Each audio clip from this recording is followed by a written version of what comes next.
Good evening. Nigeria has over 200 million people distributed into an area covering 923,769 square kilometers. So, getting an aggregate of perspectives and distilling news sources could be a daunting task for many. But not this channel, of course, with its footprint in every state and its intrepid reporters with an ear to the ground. We have it all covered. We will also be in different corners of the world, chasing leads and asking the right questions. Tonight, pushes back Senate bill. From what the clerk told me, we have 146 bills with the Senate, and I, as a person, I have more than 10 bills. Some are there for more than 6 months. No attention. We don't know what is really happening.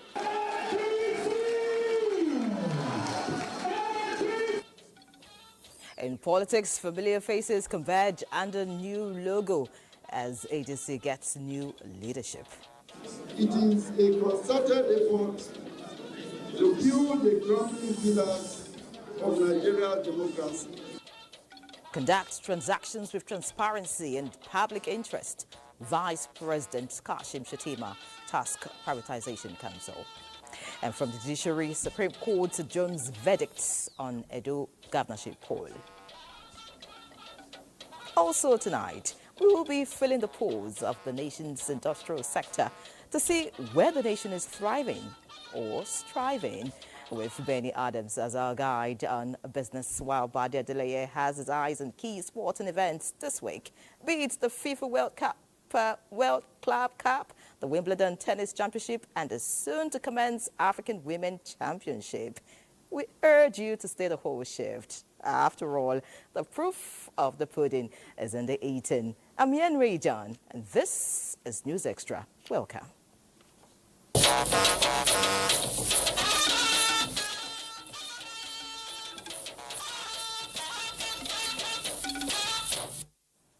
Let's begin from St. Lucia tonight, as President Bola Tinubu has expressed belief that Nigeria's collaboration with St. Lucia and the Organization of Eastern Caribbean States will make remarkable difference in the history of the black race. The president visited the Sir Arthur Lewis Community College in Montfortin, St. Lucia. The institution is named after Sir Arthur Lewis, the 1979 Nobel laureate in economic sciences. Highlighting the deep historical and cultural links between Africa and the Caribbean, the president reaffirmed Nigeria's commitment to Afrocentric policies and South-South cooperation. He reaffirmed Nigeria's commitment to deepening collaboration with St. Lucia in education, culture, and technology. I personally offer a trip at their convenience to come and mix with the talents that we have in Nigeria.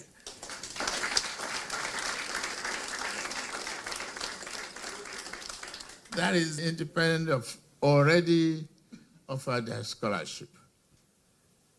Nothing like education can fight poverty. It's the greatest instrument that we are employed to do so. What you learn here is about service, commitment to your motherland. You are not inferior to anybody. You are equal to everybody. Before departing the college, President Tinubu paid his respects at Sir Arthur Lewis' gravesite in the school compound. And back home, the Vice President Kashim Shettima has commended the indigenous contractor that executed the newly inaugurated Oshafa War College and Army Checkpoint Road projects in Buhari Area Council, saying the administration's decision was born out of the belief in the competence, resilience, and ingenuity of Nigerian professionals and businesses. This was during inauguration of the project in Buhari Area Council. Onoze Yakubu has all the details. President Bola Tinubu, represented by the Vice President Kashim Shettima, says awarding the contract to an indigenous contractor is a way of building capacity, creating jobs and demonstrating the fact that given the right support and enabling environment, Nigerian contractors can deliver infrastructure that rivals the best in the world. He commends the FCT minister for entrenching all-inclusive governance in the territory. This project, therefore, is not just a success story of development. It is a clear declaration that the Nigerian spirit is alive, capable, and ready to deliver excellence. These dualized and upgraded roads will not only ease traffic congestion, they will breathe new life into economic activities, improve access to education and healthcare, and uplift the overall quality of life for the good people of Ushapa, Buari, and the neighboring communities. The minister expresses appreciation to the president for his continued support, while the contractor for the project and other critical stakeholders also got a pat on their back for their commitment in executing the project. The administration has always said we must encourage local content. We must encourage local contractors. We must build our own. So we came in, it was flagged off September last year, and it was given 15 months. I have never visited a project like this. I've been here more than 15 times.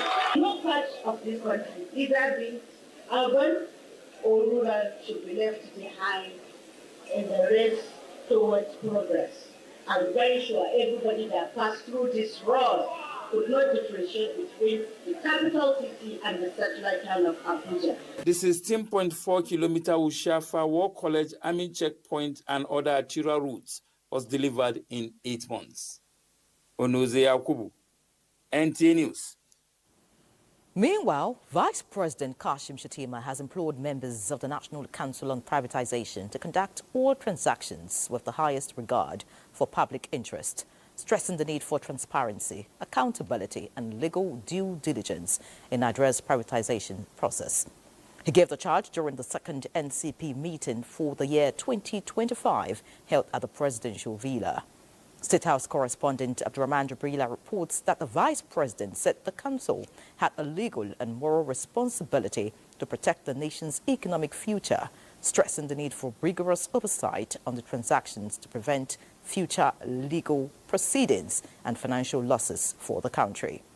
The meeting reviewed several major privatization initiatives, including the divestment of shares in Ibadan Disco by acquisition lenders, assets and liabilities delineation for Transmission Company of Nigeria, and the review of the concession agreement for Zugeru Hydroelectric Power PLC.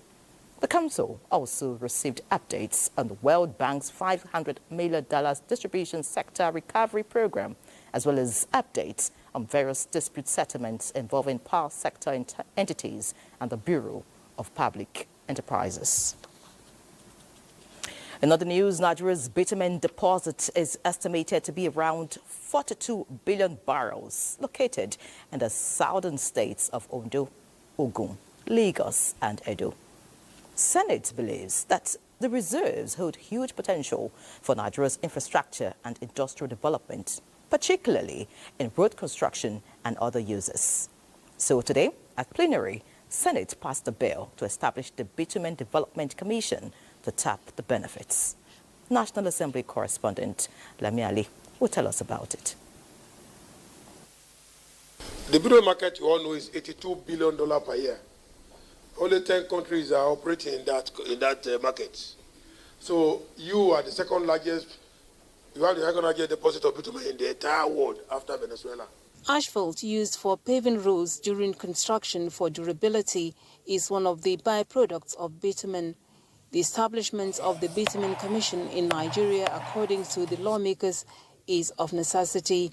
Almost twice Nigeria's oil reserve. However, this huge natural endowment is yet to be fully exploited for maximum benefit of the country. In a nutshell, it will generate a lot of multiplier effect in the economy, more infrastructure, more employment. The bill will be forwarded to the House of Representatives for concurrence. Additionally, Senate passed the Raw Materials Research Development Council Act Amendment Bill to enhance processing of raw materials locally, before export. The bill is capable of addressing the embarrassment faced by the country where Nigerian exportable products were rejected internationally on the ground that they do not meet the export standards. It will now ensure, as stated therein, that raw materials exported from Nigeria will not be exported without undergoing a minimum of 30% value addition.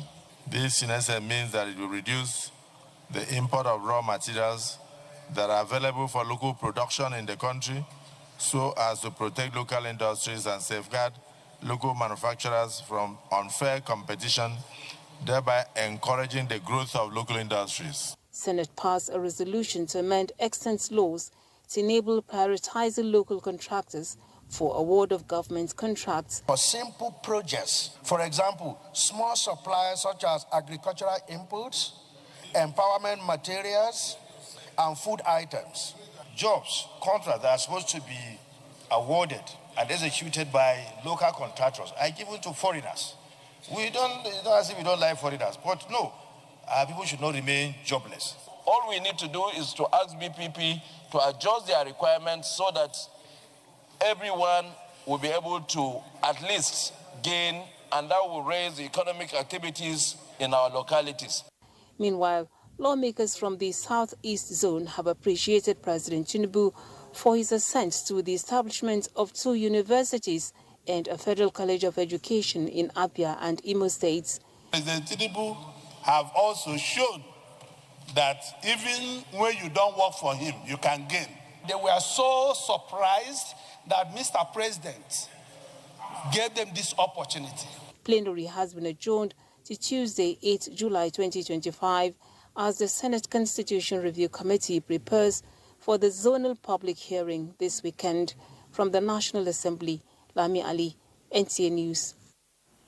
And as Nigeria advances towards its 6th constitutional amendment, the National Assembly is set to open the floor for public participation through zonal hearings.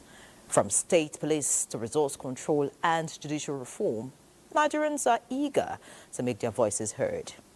But what are expectations from the people this time? And how ready is the legislature to reflect the will of the people? Ignatius Nkwo will find answers.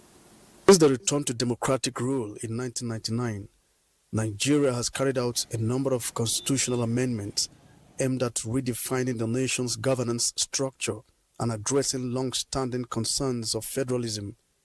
The 1999 Constitution, originally drafted under military rule, has undergone 5 alterations. There have been crucial reforms such as financial autonomy for state legislatures, judiciary, and the removal of some items from the exclusive legislative list, while other critical proposals have failed. Maybe this one will be the one that will help the country and the masses.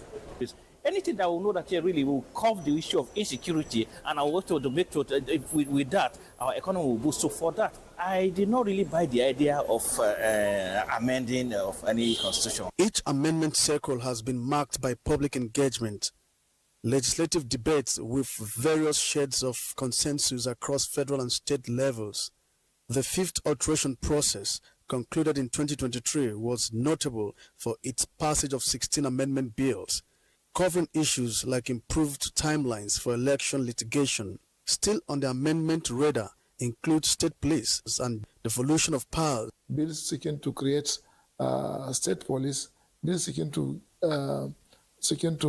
amend the constitution to allow special seats for women, a lot of bills. If we have state police, at least they know all the area of they know all places. They can be able to curtail this security, these challenges. If there's anything like creation of state police, it will be hijacked by the governors. Now, the 6th constitutional alteration is underway as the National Assembly commences zonal public hearings. As usual, expectations are high. Citizens' involvement in constitutional amendment process is critical for its legitimacy. The 10th Assembly is an assembly of the people, it's an assembly of the masses, and it wants to hear from the grassroots what is their view on the contents of what is to come. I want the National Assembly to enforce laws to protect children's rights, to avoid child abuse and child labor. All eyes are now on the National Assembly on whether this round will break new grounds in Nigeria's constitutional evolution. Ignatius Nkwo, NTA News. The leadership of the House of Representatives has resolved to meet with Senate leadership to iron out perceived delays in the consideration of House bills meant for concurrence in the Senate. This resolution was sequel to a mild drama where 2 bills from the Senate were refused consideration in the House at Wednesday's plenary. National Assembly correspondent Mitari Ikme feeds us. Bills passed in the Senate requires concurrence in the House of Representatives and vice versa. But tit for tat played out during House plenary when 2 Senate bills listed for second reading were stepped down by lawmakers, citing undue delay in consideration of bills transmitted to the Senate for concurrence. The bills seek to establish the Federal Orthopedic Hospital, Bokun, Osun State, and the Federal University of Medicine and Medical Sciences, Egbe, Kogi State. I have 2 bills that have been in the Senate as early as 2024. And Mr. Speaker, up to now, there's not been listed for concurrence. From what the clerk told me, we have 146 bills that are with the Senate, and I, as a person, I have more than 10 bills. Some are there for more than 6 months. No attention. We don't know what is really happening. We should even now step down all their bills pending a proper resolution. I would not want to support the second reading of the bill. I would therefore ask that we step it down.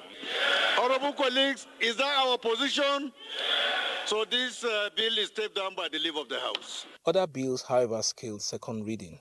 Bill for an act to establish National Sickle Cell Institute to the nation's principal agency for sickle cell research. Bill for an act to alter the Constitution of the Federal Republic of Nigeria to create Ethiop State. Lawmakers condemned renewed terrorist attacks in parts of Yobe State, urging military response. ISWAP again struck in Bunyadi, just 3 days after the Northeast Governors meeting held in Damaturu, during which regional security and development were major topics of discussion. In other resolutions, the House sought investigation and justice over the murder of some Ebonyi citizens. Unprovoked and gruesome murder of 13 Ebonyi indigents at a community called Oboji in Orumba South local government area of Anambra State. Mr. Speaker, it's a matter we think that if not urgently handled, could lead to a breakdown of law and order between these two brotherly states. Away from plenary, the House Committee on Constitution Review has urged Nigerians to make robust inputs on 86 bills under consideration. Please don't sit on the fence when it comes to amending the most important document. Zonal public hearings for the constitution alteration bills will commence next week. From the National Assembly, Mitaire Ikwen, NTA News. And away from the National Assembly, the federal government's message to the ongoing 53rd session of UNIDO Industrial Development Board holding in Vienna, Austria, is that Nigeria's industrial vision is no more in the pipeline. It's in motion. Minister of Industry, Senator John Onwa Eno, says UNIDO should work with Nigeria, not just as advisors, but as partners in execution. This is as he told the world that Nigeria is shifting from plans to performance, from frameworks to factories, from declarations to delivery. And to this end, Nigeria is set to unveil a validated industrial policy that is vision-focused with an execution plan come July 31st, 2025. The minister seeks UNIDO's technical expertise in areas of policy-driven research and data systems, skills and knowledge transfer, in addition to digitized regulatory reform. Other areas of interest are inclusive industrial zones for women and youths, as well as global market readiness for local products. Country of industrial potential to a country of industrial outcomes, we are committed to learning, to leading and leveraging global best practices on our own terms and for our own people. You just heard the Minister of Industry, Senator John Owan Eno. He joins us now via Zoom. Honourable Minister, good evening. Yeah, thank you. Good evening.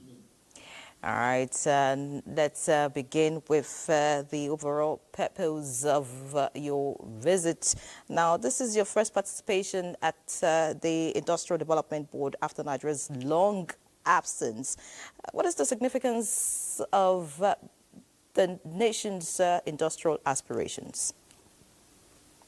Well, I mean, admittedly, I mean, it's for close to, I mean, the last several years, Nigeria hasn't actually participated at the ongoing Industrial Development Board meetings of United Nations Industrial Development, Organization.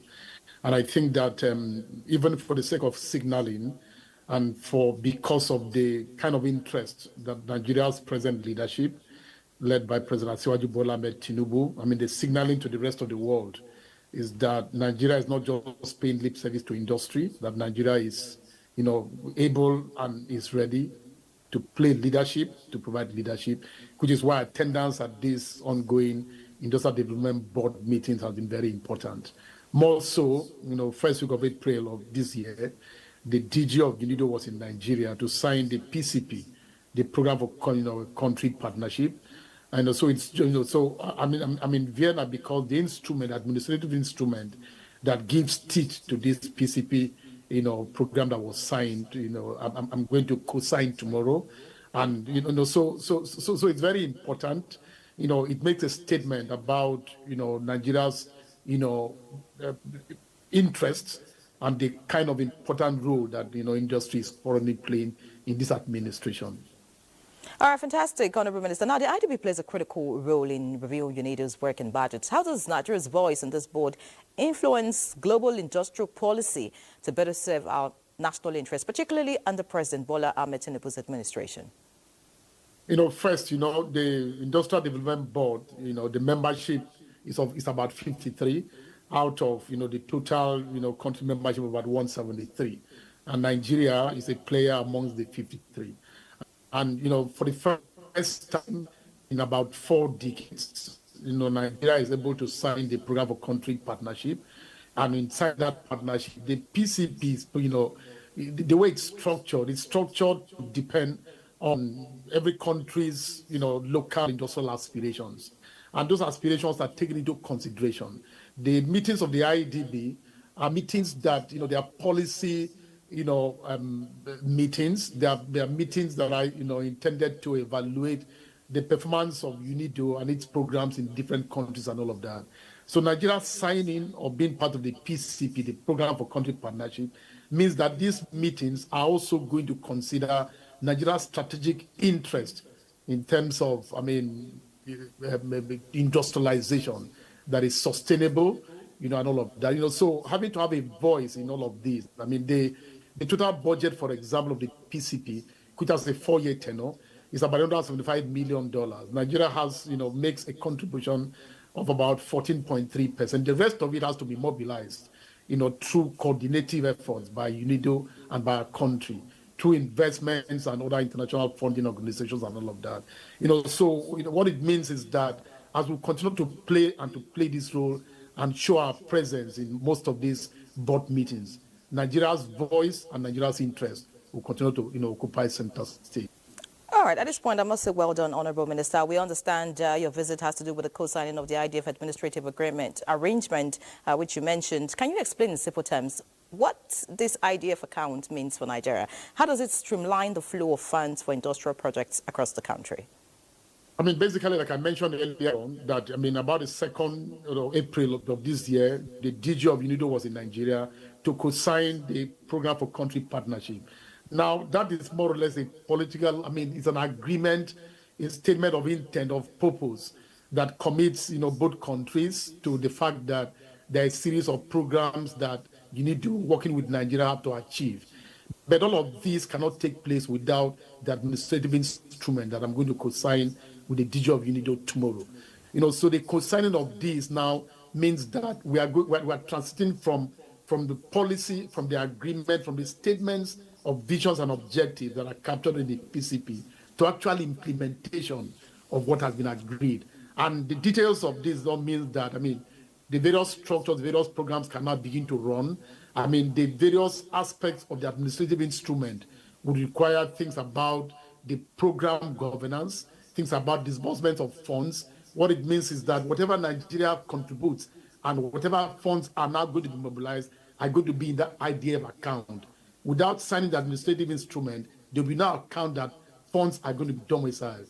What it also means is that all outstanding UNIDO projects with Nigeria, all outstanding sums that have not been expended are going to be transferred into their account for the funding of the various projects that have been agreed in the PCP.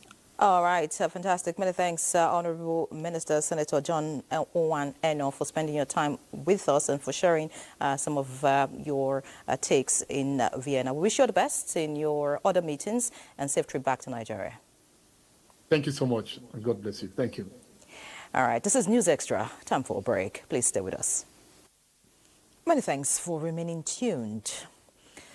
Ahead of the 2027 general elections, the African Democratic Congress, ADC, has been adopted as a coalition party.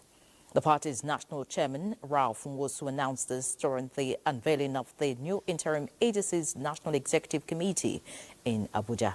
Linda Okorie-Igwe reports. While handing over to the interim executives, the former chairman of Action Democratic Congress, ADC, says the coalition aims to bring together prominent opposition leaders in the country into one formidable platform ahead of 2027 general elections. This journey that we are almost finally completing today started about 18 months. We've had over 12 NEC meetings. Over 12 NEC meetings since we started this, trying to put the different dots together. The endorsement that we got, and which we're today going to give to distinguished Senator David Mack.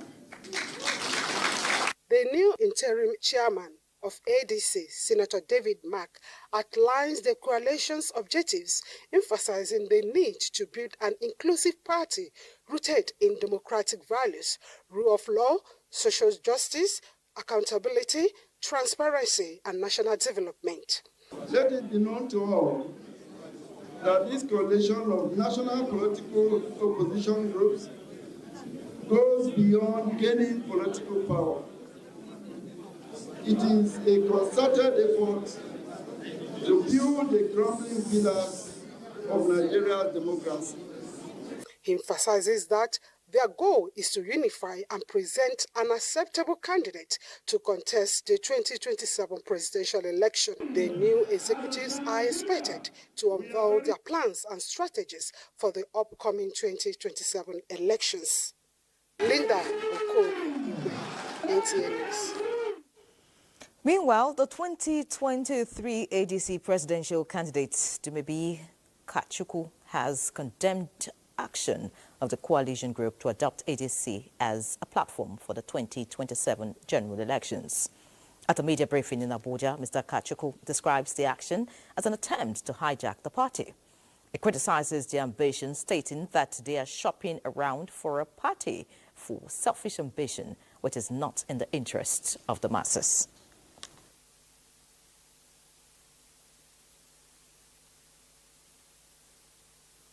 Nigerians have watched in amazement as this group of mostly geriatrics shopped around for a party to prosecute their shopping must continue ambition. This further cements the opinion most hold that political parties in Nigeria stand for nothing and will fall for anything.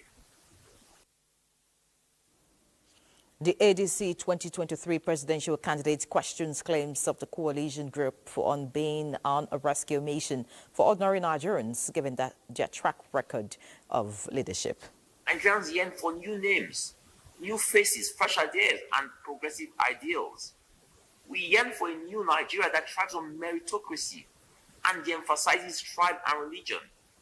We dream of a nation that works for all Nigerians, irrespective of region or religion. We want a nation whose laws and opportunities are equal to all men. Kachuku notes that with a powerful rejection, Nigerians are tired of their generation and reject everything they have to offer, which is nothing. And still on politics, the National Working Committee of the People's Democratic Party says it will take action against those sabotaging the party. This was part of resolutions reached at the end of the committee's meeting held at the PDP national headquarters in Abuja. Timothy Yusuf reports. This is the first meeting of the PDP National Working Committee after resolving its national secretaryship tussle with Senator Samuel Anyanwu occupying the office. PDP Acting National Chairman, Ambassador Umar Ilia Damagum, emphasized that they remain united despite all the challenges. I want to reiterate that if you are a member of People's Democratic Party, we are drawing a line for those that go to the market, the party, watch them and take appropriate action at the right time. As proposed by the last NEC, NWC assured that the next NEC and other meetings remain as scheduled for 23rd of July and then 24th and 25th of August 2025. While assuring members that the party remains intact, NWC restated that the PDP has mastered the act of conflict resolution, stressing that it understands all of its problems and will solve them within themselves. Timothy Yusuf, NTA News. Let's head to the courtroom now as the Supreme Court has adjourned the verdict in the legal battle on the Edo State governorship election appeal to a later date. The five-man panel of justices of the Apex Court, led by Justice Garba Lawal, who presided over the hearing of the appeal filed by Aswe Godalo and the People's Democratic Party, PDP, gave the ruling in Abuja. The PDP and its candidates in the appeal are challenging the victory of APC and its candidate, Senator Mande Okwevolo, as the duly elected governor of Edo State in the November 16 governorship election. Ighodalo, whose appeal was argued by Ken Mozia SAN, prayed the Supreme Court to remove Okwevolo and pronounce him as the winner of the election. The appellant, whose petition and appeal at the trial and intermediate court were dismissed, bases his appeal on the ground that he scored the majority of lawful votes in the election.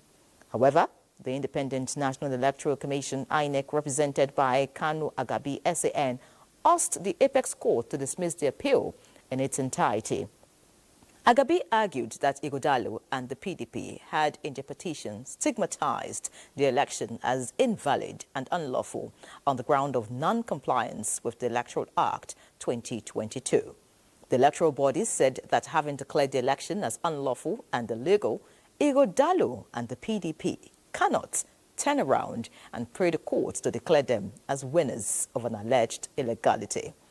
INEC accused Ighodalo and the PDP of being inconsistent in their grievances against the election and pleaded that their appeal be dismissed for want of merit. Let's look at other matters now. Nigeria will soon phase out diesel dependency and cut carbon emissions through the nation's integrated hybrid energy system. Vice President Kashim Shettima stated this when he declared open the Decarbonizing Infrastructure in Nigeria Summit held at the State House Banquet Hall, Presidential Villa. State House correspondent Abdurrahman Jibrila has all the details. Excellencies, distinguished guests. Unlocking climate finance for sustainable development is the theme of this summit, which is inspired by the awareness that Nigeria can no longer afford to treat sustainability and profitability as two separate pursuits. The truth is that climate action is not a luxury.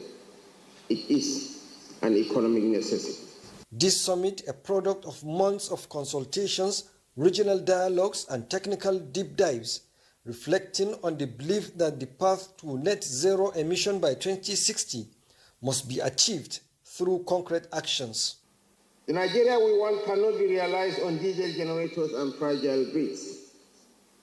It will not emerge from a model that chokes our lungs while draining our treasury. We must build a Nigeria whose infrastructure heals rather than harms. This is why we must strengthen our regulatory frameworks. This is why we must harmonize policy across sectors and tiers.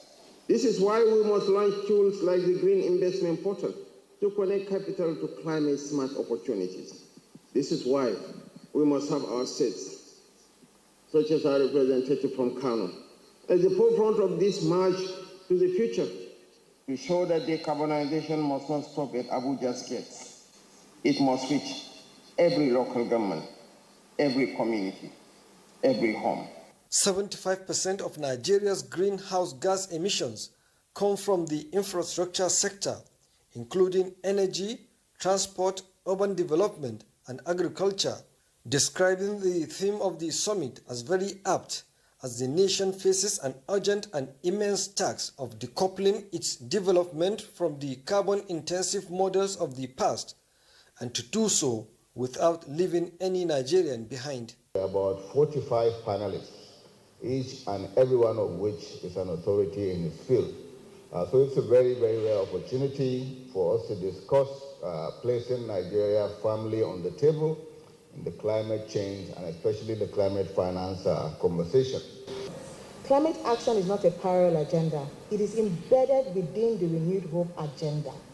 Decarbonized infrastructure, green innovation, and sustainable development are critical pillars of that vision and agenda. From the ongoing Lagos-Calabar Coastal Highway to the modernization of key transport corridors, inland port revitalization, and renewed push to integrated energy access, we are witnessing a bold shift towards infrastructure that enables sustainable growth. Stakeholders say this summit is not just about emission, but about equity, economic survival, and building a future where infrastructure does not bury the planet, but restores hope and empowers society, especially the young, the poor, and the marginalized. From the State House, Abdurrahman Jibrila, NTA News. In other news, the First Lady of the Federal Republic of Nigeria, Senator Oluremi Tinubu, has again extended her support to women farmers in Kaduna State to enhance their livelihoods and strengthen food security. Muhammad Umar reports that a group of students and young farmers also benefited from a wide range of agricultural tools distributed under the Renewed Hope Initiative program.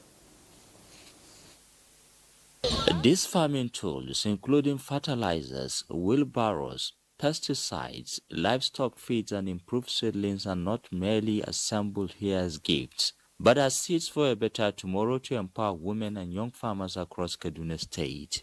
The First Lady of the Federal Republic of Nigeria, Senator Oluremi Tinubu, represented by the wife of Kaduna State Governor Hafsat Obasani, arrives the venue to flag off the distribution of these agricultural inputs.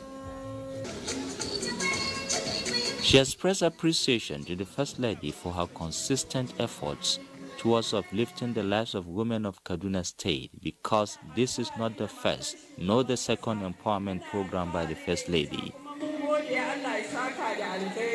This intervention is under the First Lady's Renewed Hope Agenda Initiative, a national program to empower Nigerian women through sustainable agricultural support. We are delighted that this initiative aligns with our priorities. It strongly complements our own agricultural transformation agenda. I must sincerely commend the effort of the First Lady of the Federal Republic of Nigeria, distinguished Senator Oluremi Tinubu, for this giant stride. Beyond the distribution of this farming equipment, each beneficiary receives a cash grant to further enhance their farming activities. We wish that God will give us strength, the power, the energy, and the care that should make and even empower more girls. The initiative is expected to make positive impact in transforming the lives of women across Kaduna State. In Kaduna, I am Muhammad Umarajingi, NTA News. Now, what does the Nigerian Navy have in common with farmers? Well, it will be swapping weapons for farm tools to boost food security nationwide. and it has unveiled a command center to oversee such activities, aligning with President Tinubu's agricultural reform initiative. Defense correspondent Najatu Tijani reports. Unveiling a command center which will oversee Nigerian Navy agricultural initiatives. The command center will leverage technology to play a crucial role in coordinating, mobilizing and deploying personnel and produce for a more sustainable and food-secure future. To provide security in all the farming areas, not just for the armed forces, but for even the civilian farmers. 2, to settle the issue of herders and farmers, because the presence of the military will, of course, bring a conducive atmosphere for everybody to farm. We want to do deliberate farming. We want to guide farmers in Nigeria. With the use of technology, we can now tell you that no, that land cannot be utilized for that particular purpose. Data provided by the United Nations shows a decline in Nigeria's food output from 2023 till date due to conflict in farming communities. But the Nigerian military has its marching orders to rectify the situation. With plans to strategically locate farms across the 6 geopolitical zones of the country, the project under this initiative is expected to create jobs, enhance civil-military relations, and model safe, secure, climate-friendly farming practices. Najatu Tijani, NTA News. Many thanks, Najatu, and kudos to the Nigerian Navy for that initiative. Now time for another break. Please stay with us. Many thanks for staying with us. Now, the Federal Ministry of Environment has initiated a comprehensive review of the national policy on drought and desertification in response to the mounting threats of land degradation and the escalating impacts of climate change. This move, driven by key environmental stakeholders, aims to broaden the ministry's mandate and craft a forward-looking policy capable of addressing these urgent ecological challenges. Charles Alpha reports. After 17 years of establishment of the existing policy, which covers only 11 frontline states of the country, mostly affected by land degradation, desertification, drought and erosion, there is need for a review. The build policy document must take into consideration policies on agriculture, mining, urban development, climate change, etc. And for the Director, Department of Desertification, Land Degradation and Drought Management in the Ministry of Environment, the increasing frequency and intensity of extreme weather events, including prolonged dry spells and erratic rainfall, demand that existing policy framework is not only reactive, but also proactive and adaptive to reduce vulnerability. The mandate of the department covers only the 11 frontline states of the country. That's the states that are mostly affected by desertification and drought effects. And now our mandate covers the 36 states of the Federation. So the whole country, no part is exempted. Review means there's an existing phenomenon. Is that phenomenon contemporary? Does it address our current challenges? The answer is no. That's why it requires additional impetus. The World Bank, through the Agroclimatic Resilience in Semi-Arid Landscape Agri-Cell project, is providing both financial and technical support for review of the existing policy. Charles Alpha, NTA News. As the Nigerian Army marks 162 years of service, the Chief of Army Staff, Lieutenant General Olufemi Oloyede, in a message reaffirms the military's unwavering commitment to defending Nigeria's sovereignty and safeguarding citizens across the country. At a news conference in Abuja, the Chief of Civil Military Affairs, Major General Gold Chibuisi, said the 2025 Nigerian Army Day celebration serves as a solemn reminder of the sacrifices made by soldiers past and present in pursuit of national peace and stability. The Nigerian Army Day celebration provides an opportunity to showcase our achievements thus far and deepen collaboration with federal stakeholders towards enhancing peace, security, and the defense of of our national values. The Nigerian Army will not relent in its efforts to ensure the security of the Nigerian people and the perpetuity of our democracy. Kaduna State is hosting the 2025 Army Day celebration. The Jigawa State government, in collaboration with the Impact Jigawa project, has organized a one-day sensitization workshop for senior special assistants and special assistants to the governor on health monitoring and supervision. The training, held in Dutse, focused on enhancing the capacity of the aides to effectively monitor 114 newly upgraded primary healthcare centers across the state. Muhammad Musa Askira has all the details. The initiative is aimed at strengthening healthcare delivery, particularly in addressing critical issues such as maternal and child mortality, malnutrition, immunization, and malaria. According to the organizers, the aides being closer to the grassroots play a vital role in ensuring that quality healthcare services reach the intended beneficiaries. This is merely to strengthen the capacity of the special assistants and senior special assistants to the governor on health monitoring to be able to provide the required supportive supervision and monitoring of service delivery at the lowest possible level in the state. Strengthening community engagement process, community empowerment and demand creation, creating opportunity for the citizen to provide a feedback about the services that you are providing for them, and also allowing them to supervise the work themselves.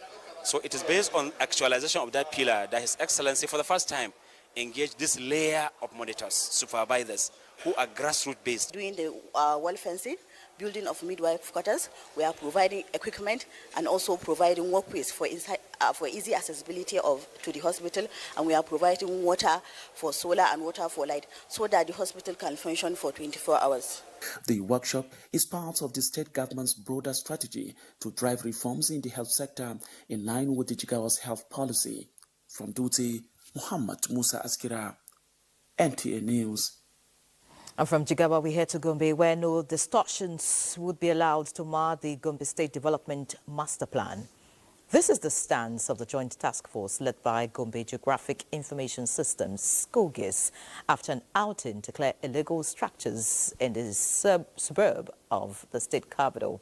Emmanuel Akila reports. With strict adherence to the reviewed Gombe Master Plan, the state capital is assuming the landscape of a cosmopolitan city with infrastructure provision to better the lots of the people. GDP 25, a statutory layout in the suburb community of Liji, is facing distortion by land speculators, while a community land in Kurba needs a proper layout to avoid sharp practices. Some people are selling land as customary title, and the layout is a statutory title. So we are there to earmark the boundaries where distortion were met by some land speculators. The main point that we want to achieve is to have a controlled development in summary, because by imbibing on this layout, residents of the affected communities are thankful for the timely intervention by GOGIS to avoid the resultant consequences arising from land disputes. We want the type of development that exists in Gombe equally to be applicable to Yamal. To become urbanized, we know it's not easy. Some will cry, some will laugh. Gombe city center has been expanded by 20 kilometers radius for development purposes. Therefore, the Gombe Geographic Information System, GOGIS, is working with the relevant land authorities to ensure that communities within the radius comply with the state master plan. In Gombe, Emmanuel Akira, NTA News. Let's pause again. There's more news in a bit. Glad to have you back. Nigeria may be on its way to redressing the historical imbalances in women representation in its democratic experience should a special seats bill scale through legislative processes. Ahead of the public hearing by the National Assembly on the bill, stakeholders are optimistic of positive outcome. Ladi Bala reports on the imperative of the special seats bill. Despite being Africa's largest economy and most populous black nation, lacks significantly in women's representation in politics. Going by the records, less than 3% of parliamentary seats are held by women. Development that makes Nigeria trace far behind countries like Rwanda, which holds an impressive 61% representation. Analysts say smaller nations like Uganda, Ethiopia, Tanzania and Burundi have made notable stride with an average of 33% women representation in their parliaments. It's now ripe, like all other countries of the world. Nigeria cannot be an exception for women to have their seats. If as of today we're having just 3 women in the Senate, it's not called for. It doesn't represent them. He for she champions has to grow. That network of men who believe in women's political and economic advancement, we need to take it to their doorsteps. We need to get them involved. And it's not just in the political space, in the public sector. How many women are chief executive officers? Specifically, the bill proposes 1 seat for the Senate and House of Representatives each per state, and 3 seats for each senatorial region for state houses of assembly. What strategies are stakeholders employing to ensure the passage of the bill? Nothing more than lobbying, and nothing more than making the people at the National Assembly to understand that we are not dragging them, we're not struggling for their seats, no. We're just asking for what we feel is rightfully ours. For me is to begin to do our homework at the grassroots, at various levels, across sectors. Let's begin to mentor women. Let's women understand that their voice matters. I believe that even most of the men in the Senate and in the House of Rep are behind us. They are ready to support us, and they see that we are not really asking for more. The special seats bill represents a crucial step towards promoting women's participation in politics for good governance. In Abuja, Ladibala, NTA News. 7 years after identifying the urgent need to strengthen Nigeria's universities through improved information and communication technology, ICT infrastructure, the federal government is set to make significant progress, backed by a $40 million grant from the French Development Agency. The long-awaited Blueprint ICT development project is finally taking off and will benefit 10 federal universities across the country. Zenret Dingmun has all of this. Yes, digital divide has hindered progress in Nigeria's tertiary institutions. Now, a major shift is underway as selected federal universities with outstanding ICT proposals receive funding under the Blueprint ICT Development Project. The goal is to equip these institutions and their graduates with digital tools and skills needed to thrive globally. It's expected that participating universities will renovate their infrastructure and digital connectivity equipment and deploy renewed pedagogies by upgrading the skills of teaching staff and developing digital services and resources for students. The Blueprint ICT Development Project also represents a strategic investment in insulating our universities against future disruptions.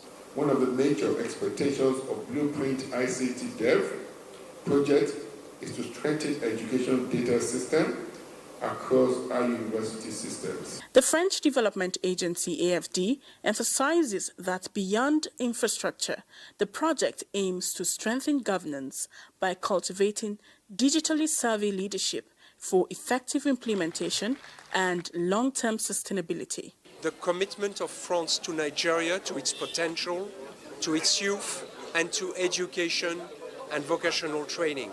We believe strongly in that. To ensure impact, the project includes robust oversight with annual and biannual reports guiding universities to align with global ICT trends and accelerate development. In Abuja, Zenret Dingmun, NTA News. And still on education, just imagine a house without a roof. Vulnerable, exposed, and incomplete. That's the reality Nigeria's tertiary institutions risk facing without strong, accountable leadership. It's a gap the federal government hopes to bridge with the recent inauguration of new governing councils tasked with steering those institutions towards greater transparency and performance. Zenret Dingmun again has this. 42 institutions and agencies under the Federal Ministry of Education now have new leadership. The new appointees have been charged to bring competence, experience and integrity to the helm of affairs. During the inauguration, the Minister of Education, Dr. Tunji Alausa, stresses the importance of collaboration between the new council members and management of their respective institutions. They are charged with responsibilities of ensuring sound institutional governance, policy formulation, financial oversight, and promotion of academic and administrative excellence. Ensure that universities operate within the framework of the law, national policy, and global best practices. With very eminent Nigerians here being given the responsibility, I believe this country is on a journey to educational revolution. Dr. Alausa reaffirms President Bola Ahmed Tinubu's unwavering commitment to transforming the education sector and calls on the new board members to align with the renewed hope agenda and contribute meaningfully to its success. In Abuja, Zenra Dingmo, NTA News. Elsewhere, Nigeria has deployed 4 nurse educators to Jamaica to assist in advancing the nursing education in that country. The move is part of new arrangement between the Nigerian Technical